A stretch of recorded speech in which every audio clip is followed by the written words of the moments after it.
RJ Balaji டைரக்ஷன்ல சூர்யாவோட நடிப்புல உருவாகி இருக்க படம் தான் கருப்பு. இந்த படம் சூர்யாவோட ஹிஸ்டரியை மாத்தி இருக்கு அப்படின்னு சொல்லலாம். ஏன்னா இது நாள் வரைக்கும் அவரோட சூப்பர் ஹிட் படங்கள்ல நம்பர் ஒன்னா இருக்கிறது கருப்பு தான். இப்போ வரைக்கும் 300 கோடி ரூபாய்க்கு மேல வசூல் பண்ணி சாதனையை படைச்சிருக்கு. ஸோ சூர்யா ரசிகர்கள்லாம் இந்த படத்தை கொண்டாடிட்டு இருக்காங்க. இப்படி இருக்க நிலையில இந்த படம் ஆரம்பிச்சதே விஜய்னால தான். இந்த படத்தோட வெற்றிக்கு காரணம் விஜய் தான் அப்படின்ற மாதிரி ஆர்ஜே பாலாஜி ஷேர் பண்ணியிருக்க ஒரு ட்வீட் வந்து சோஷியல் மீடியால பரபரப்பை ஏற்படுத்தியிருக்கு. ஸோ இதுக்கு சூர்யாவும் வெளிப்படையா பேசி ரியாக்ட் பண்ணியிருக்காரு. ஸோ அதாவது ஆர்ஜே பாலாஜி, த்ரிஷா, விஜய் அப்படின்னு சொல்லிட்டு இவங்க காம்போல உருவாக இருந்த படம் தான் கருப்பு. பட் விஜய் வந்து இந்த படத்தை ரிஜெக்ட் பண்ணியிருக்காரு. அதுக்கப்புறமா நிறைய ஹீரோ கைக்கு போயிட்டு கடைசியாக தான் வந்து சூர்யா கைக்கு வந்ததா ஆர்ஜே பாலாஜி நிறைய டைம் இன்டர்வியூஸ்ல சொல்லியிருக்காரு. ஸோ அதை தொடர்ந்து கருப்பு படம் வெற்றியானதை தொடர்ந்து ஆர்ஜே பாலாஜி தன்னோட ஃபேமிலியோட சேர்ந்து சிஎம் விஜய் அவர்களை பார்க்கறதுக்காக நேரில் போயிருக்காரு. அப்போ எடுக்கப்பட்ட ஃபோட்டோஸ், வீடியோஸ் அப்படின்னு எல்லாத்தையுமே ஷேர் பண்ணிட்டு ஆர்ஜே பாலாஜி என்ன சொல்லியிருக்காருன்னா, கருப்பு படம் ஸ்டார்ட் ஆனதே விஜய்னால தான். இந்த ஃபீல் வந்து எனக்கு ரொம்ப சந்தோஷமா இருக்கு. சீஃப் மினிஸ்டர் கூட இந்த அதே லவ், அதே அன்பு, அதே kindness, thank you for every thing dearest Vijay sir அப்படின்னு சொல்லி மென்ஷன் பண்ணியிருக்காரு.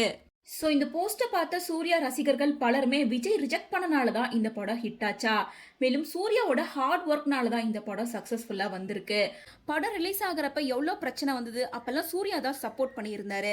அதெல்லாம் மறந்துட்டு நன்றியே இல்லாமல் அப்படி நடந்துக்கிறீங்களே அப்படின்னு சொல்லிட்டு பலருமே ஆர்ஜே பாலாஜியை விமர்சித்து பேச ஆரம்பிச்சிருக்காங்க. இன்னொரு பக்கம் கருப்பு படத்தோட எடிட்டரான கலைவாணன் அவர்களுமே வந்து ரீசெண்ட் இன்டர்வியூவில் இந்த படம் விஜய் சார் நடிச்சிருந்தா இன்னும் நல்லா இருந்திருக்கும் அப்படிங்கிற மாதிரி அவரோட கருத்துக்களை சொல்லியிருந்தாரு.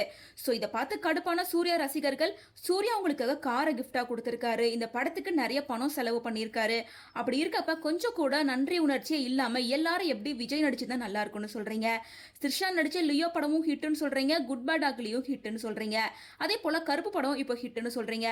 த்ரிஷா நடிச்சனால மட்டும்தான் இந்த படம் ஹிட்டா? சூர்யா எவ்வளவு ஹார்ட் ஒர்க் பண்ணியிருக்காரு, ஏன் யாரும் அவரை பத்தி பேச மாட்டேங்கிறீங்க அப்படின்னு சூர்யாவோட ரசிகர்கள் கொந்தளிச்சு பேச ஆரம்பிச்சிட்டாங்க. ஸோ இந்த நிலையில இது எல்லாத்துக்கும் பதில் கொடுக்குற மாதிரி சூர்யாவே இதுக்கு மறைமுகமா பதிலடி கொடுக்குற மாதிரி ஒரு இன்ஸ்டாகிராம் ஸ்டோரியை ஷேர் பண்ணியிருக்காரு. அதில் அவர் என்ன சொல்லியிருக்காருன்னா, எல்லா விஷயத்தையும் அன்போட அணுகுங்க, எப்பயுமே நல்ல மனசோட பெருந்தன்மையோட முடிஞ்ச அளவுக்கு மற்றவங்களுக்கு உதவுற குணத்தை கைவிடாம இருங்க அப்படின்னு சூர்யா இன்டைரக்டா இப்படி ஒரு ஸ்டோரியை ஷேர் பண்ணியிருக்காரு. ஸோ ஆர்ஜே பாலாஜி என்னதான் தன்னை பத்தி அப்படி போஸ்ட் போட்டிருந்தாலும் பெருந்தன்மையோட அதை கடந்து போறதா சூர்யா அவர்கள் சொல்லியிருக்காரு. அண்ட் ஃபேன்ஸுக்கும் இதை தான் அட்வைஸா சொல்லியிருக்காரு அப்படின்னு சொல்லிட்டு அவரோட இந்த ஸ்டோரி தான் சோஷியல் மீடியால வைரல் ஆயிட்டு இருக்கு.